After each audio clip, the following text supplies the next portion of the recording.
മുഹമ്മദുൻ. ഹിന്ദുക്കൾ പ്രവാചകന്മാർ വരാതിരിക്കില്ല, ഇന്ത്യ പ്രവാചകന്മാർ വന്നിട്ടുണ്ട്. وما كنا معذبين حتى نبعث رسولا. പ്രവാചകനില്ലാത്ത ജനതക്ക് ദൃഷ്ടയില്ലല്ലോ. ഇന്ത്യ പ്രവാചകന്മാർ വന്നിട്ടുണ്ടോ? പക്ഷെ ആ കാലം കഴിഞ്ഞു. ഇപ്പോൾ പ്രവാചകൻ മുഹമ്മദ് നബിയാണ്. ലോകത്തിൽ 25 പ്രവാചകന്മാരെ പേരെ ഖുർആൻ എണ്ണീട്ടുള്ളൂ. ഉണ്ട്. അതുകൊണ്ട് ഇന്ത്യയിലുള്ള ജനങ്ങളും ചിന്തിക്കണം, എല്ലാവരും. ഇത് മുസ്ലിമീങ്ങൾ മാത്രം പ്രവാചകനല്ലല്ലോ. ഇത് വമാ അർസൽനാക ഇല്ലാ റഹ്മതൽ ലിൽ ആലമീൻ. മുഹമ്മദുൻ അക്ബറ മുഹമ്മദുൻ. അബ്ബാസിന്റെ കൈവെള്ളയിൽ കൈയിങ്ങനെ അടിച്ചിട്ട് അത്ഭുതം കൂടി അബൂ സുഫിയാൻ ഒരു രാത്രി, അന്ന് അബൂ സുഫിയാൻ മുസ്ലിമായിട്ടില്ല. അറിയുമോ നിങ്ങൾക്ക്? പരാവാരം പോലെ പരന്നു കിടക്കുന്ന മരുഭൂമിയുടെ കണ്ണെത്താത്ത ദൂരത്തിങ്ങനെ ഒരു വലിയ സംഘത്തെയും കൊണ്ട് രാത്രി തമ്പടിച്ചിരിക്കുകയാണ് പുണ്യറസൂൽ. ഒരു മഹാലോകത്തെ 8 കൊല്ലം മുമ്പ് തലക്ക് 100 ഇനാം പുസ്തകം ഇനാം വിളിച്ച് പുറത്താക്കിയ ആളാണ് ഈ മനുഷ്യൻ മുഹമ്മദ്. 10 കൊല്ലം കഴിഞ്ഞിട്ടില്ല. 10ാമത്തെ കൊല്ലം മരുഭൂമി മുഴുവനും കയ്യടക്കിയ ഒരു വലിയ ജനസംഖ്യയെയും കൊണ്ട് മക്കയിലേക്ക് കയറുന്നതിന്റെ തലേ രാത്രി ഇത് കാണവേ അബൂ സുഫിയാൻ അബ്ബാസിന്റെ കയ്യിൽ റളിയല്ലാഹു അൻഹു കയ്യടിച്ചു.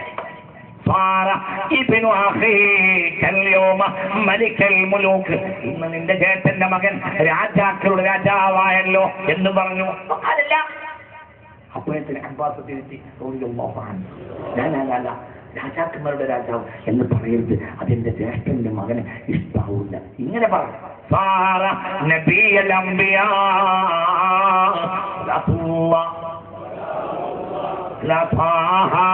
رسول الله صلاة الله سلام الله على ياسين حبيب الله. ജ്ഞാനികളും ചിന്തിക്കണം. നിങ്ങളുടെ വേദഗ്രന്ഥവും സത്യത്തിൽ നമ്മുടെയൊക്കെ വേദഗ്രന്ഥമായിരുന്നു. പക്ഷേ സമയം കഴിഞ്ഞിട്ടുണ്ട്. ഈ പ്രസംഗം കേൾക്കുന്ന പരിസരത്ത് ക്രിസ്ത്യാനികളുണ്ടാവും. അവരോട് പറയാം, ഇതൊക്കെ പറയാനാണ് ഈ സമ്മേളനം, അല്ലാതെ ഒന്നിനുമല്ല. ഇതിന് ചെറു പറയുന്നത് നിങ്ങളുടെ വേദഗ്രന്ഥം ഇഞ്ചീലാണ്. അത് നിങ്ങളുടെയും ഞങ്ങളുടെയും വേദഗ്രന്ഥം ആയി അംഗീകരിക്കപ്പെടാം ഒരു കാലഘട്ടത്തിൽ. സയ്യിദുനാ ഈസാ കാലം കഴിഞ്ഞിട്ടുണ്ട്. ഇന്ന് ലോകത്തിന്റെ പ്രവാചകൻ മുഹമ്മദ് നബിയാണ്. പറഞ്ഞല്ലോ, ജൂതന്മാരും ക്രിസ്ത്യാനികളും തന്നെ വിശ്വസിക്കാതെ ചിലർമാറി വന്നപ്പോൾ പുണ്യനബി പറഞ്ഞല്ലോ, ഇന്ന മൂസാ വ ഈസാ ലൗ അദ്റകാനി ലമാ വസിഅഹുമാ ഇല്ല ഇത്തിബാഇ വ ഇല്ലാ ലഅകബഹുമാ അല്ലാഹു ഫിന്നാർ. പുണ്യറസൂൽ പറഞ്ഞു. ഇവരെന്താ മാറി നിൽക്കുന്നത്? ജൂതന്മാരും ക്രിസ്ത്യാനികളും. ഇവരുടെ നേതാക്കൾ ഈസയും മൂസയുമല്ലേ? ലൗ അദ്റകാനി, അവർ രണ്ടാളും എന്നെ കണ്ടുമുട്ടിയാൽ ലമാ വസിഅഹുമാ ഇല്ല ഇത്തിബാഇ, എന്റെ പിന്നാലെ നടക്കുകയല്ലാതെ അവർക്ക് നിർവാഹം ഉണ്ടാവുകയില്ല.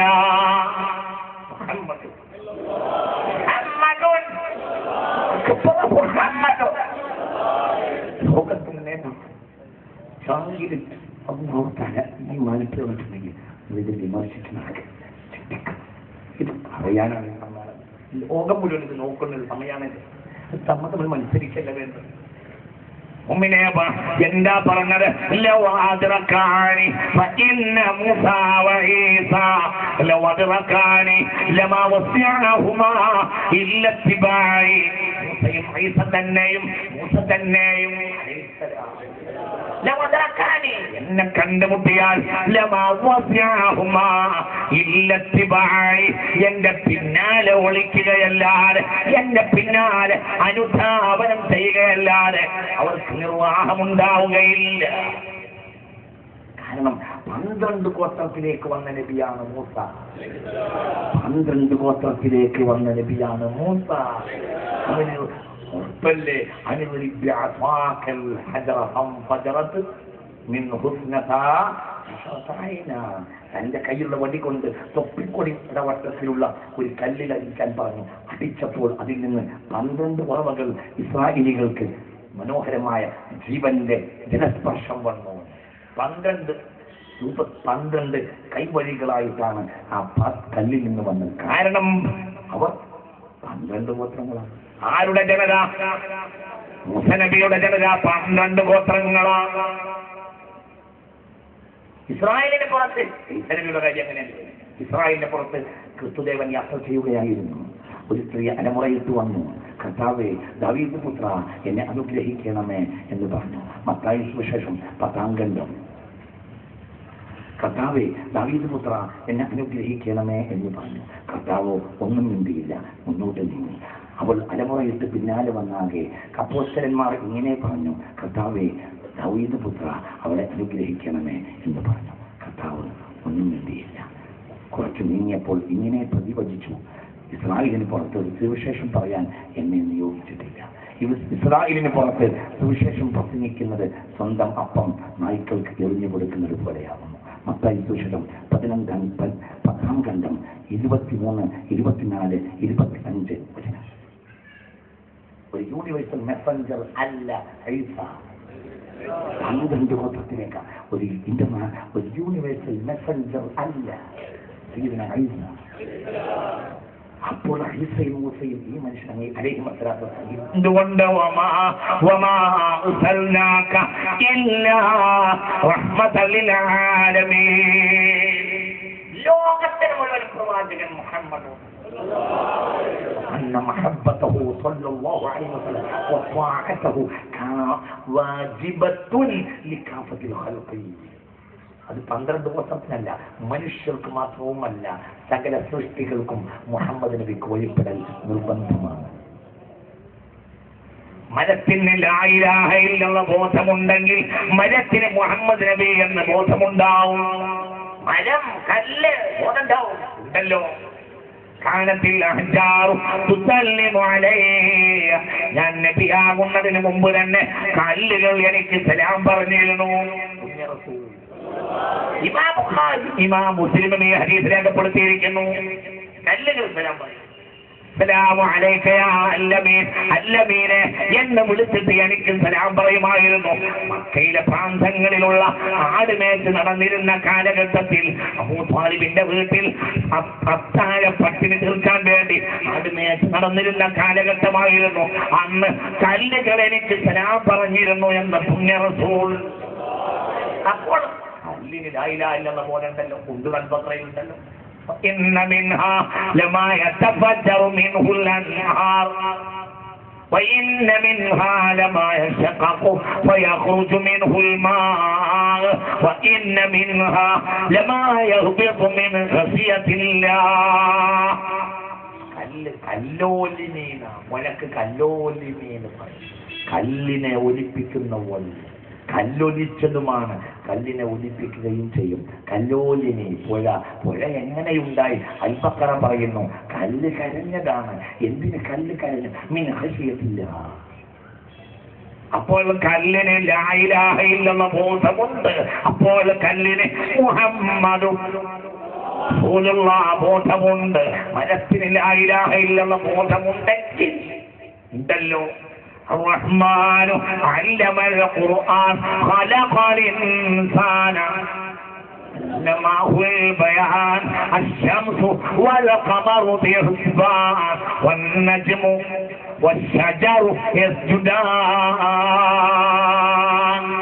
മരത്തിന് ലാ ഇലാഹ ഇല്ലല്ലാഹ് എന്ന ബോധമുണ്ടെങ്കിൽ ഉണ്ടല്ലോ, അപ്പോൾ അതിന് മുഹമ്മദ് റസൂലുള്ളാഹ് ബോധമുണ്ടായിരിക്കും. കാരണം വഅന്ന മഹബ്ബതഹു സ്വല്ലല്ലാഹു അലൈഹി വസല്ലം വതഅതഹു വാജിബത്തുൻ ലികാഫത്തിൽ ഖൽഖ്. എല്ലാവർക്കും റസൂലുള്ളാഹി വഴിപ്പെടൽ നിർബന്ധമാണ് ആണല്ലോ.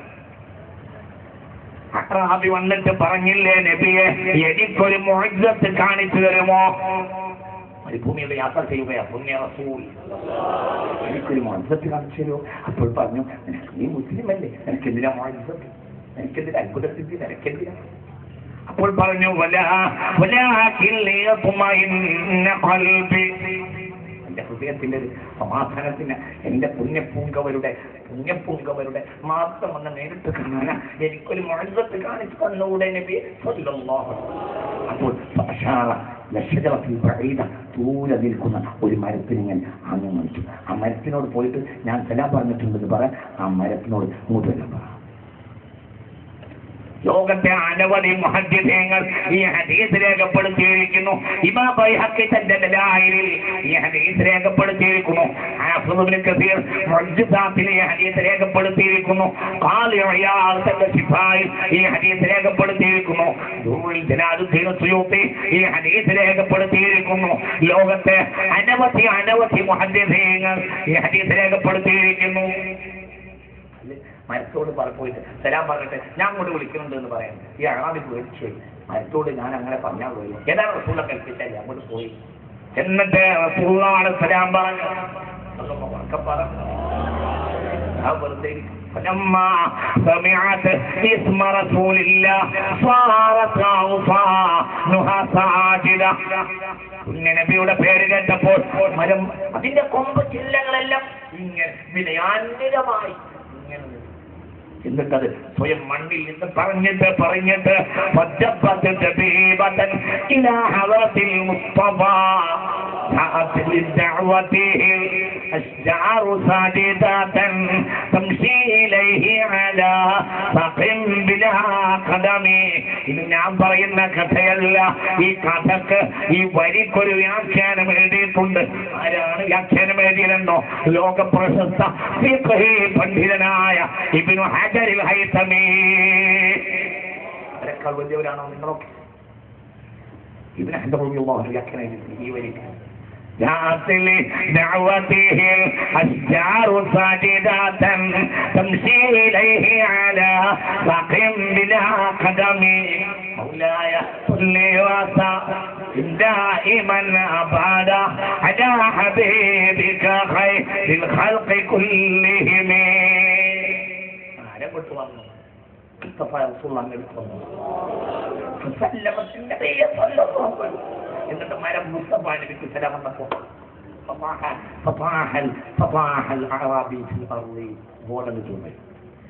അത്ഭുതങ്ങൾ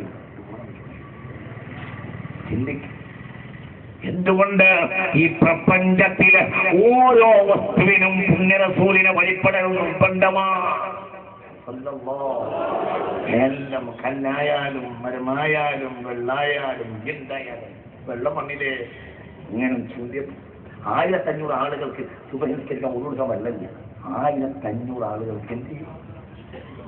മരുഭൂമിയിൽപ്പെട്ടിരിക്കാം, വെള്ളമില്ല, എന്ത് ചെയ്യും? അപ്പോൾ ഒരു പാത്രത്തിലേക്ക് കൈ കൊടുത്തു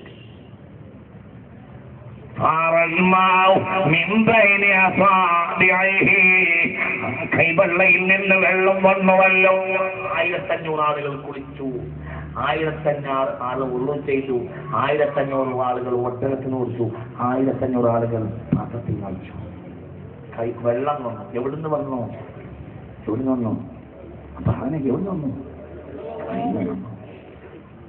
ഈ വെള്ളത്തിന് ജംസമിനേക്കാൾ പ്രാധാന്യം. ലോകത്ത് ജംസം രണ്ടാമത്തെ വെള്ളമാണ്. ഒന്നാമത്തെ വെള്ളം മാഉൻ ഖദ് നബഅ മിൻ ബൈനി ഇസ്ബഇൻ നബി. പുണ്യറസൂലിന്റെ കൈവെള്ളയിൽ നിന്ന് വന്ന വെള്ളമാണ്.